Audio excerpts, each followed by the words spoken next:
Title: The Last Lightkeeper.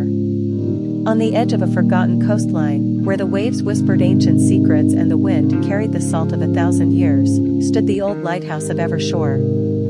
It had been built centuries ago, long before satellite navigation or digital maps, back when sailors relied on stars and the steady beam of a lighthouse to find their way home. The lighthouse keeper, Elias Moore, had lived there for 45 years.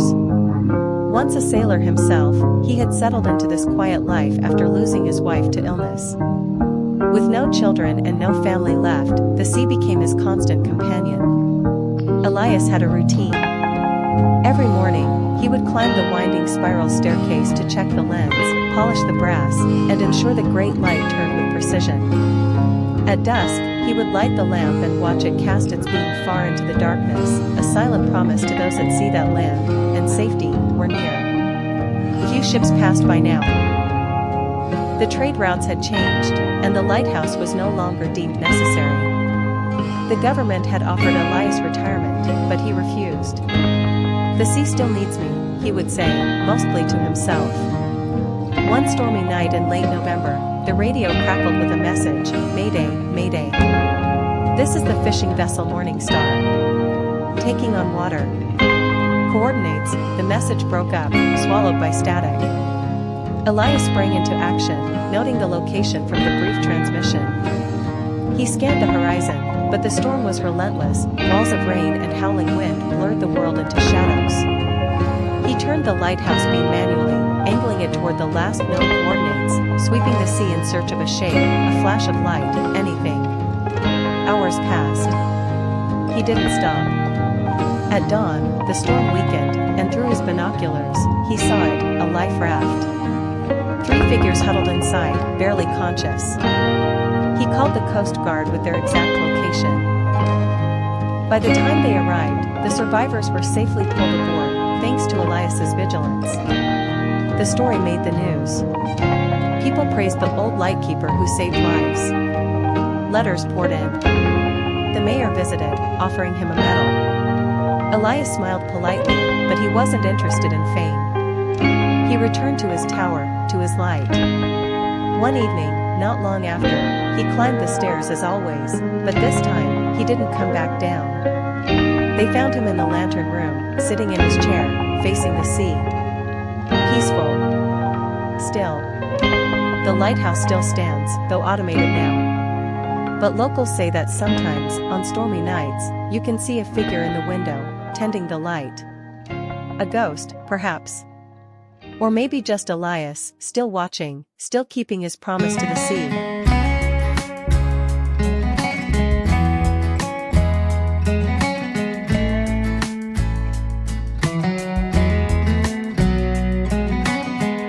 Until the last leaf falls. Once upon a time in the small coastal town of Avondale, where the sea whispered secrets to the shore and the gulls cried like lost lovers, lived a boy named Theo and a girl named Dela. They met in autumn, when the trees turned gold and the wind began to carry the scent of change. Theo was a quiet artist, known for painting vivid seascapes on weathered canvases. Elara was a violinist, her music echoing through the town's cobbled streets each evening from the small music shop her father owned. Their worlds collided one rainy afternoon when Theo, escaping a sudden downpour, stumbled into her shop. There, among the scent of old wood and varnish, he heard her playing for the first time. It was a melody so haunting and beautiful it made him forget about the storm.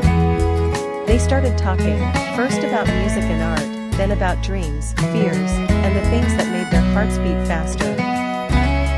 Theo would bring her wildflowers he found along the cliffs, and she would play him songs that made the sun feel warmer. Their days were painted in laughter, shared glances, and long walks along the shore, where Elara taught Theo to dance in the sand.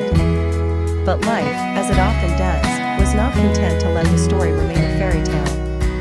Elara was sick. A rare illness that doctors couldn't quite name, but one that slowly stole her strength. She kept it a secret at first, unwilling to let sadness bloom in Theo's eyes. But he noticed, in the tremble of her hands, in the days she could no longer walk far. When the truth came out, Theo didn't leave.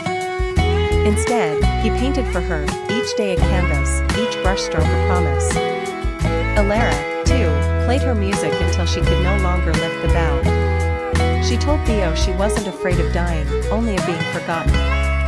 So he made her a vow. He found an old oak tree in a hidden part of the forest, where autumn always came last. Beneath that tree, he buried a box, inside, all the letters they wrote to each other, his paintings of her smile, and a recording of her final violin piece.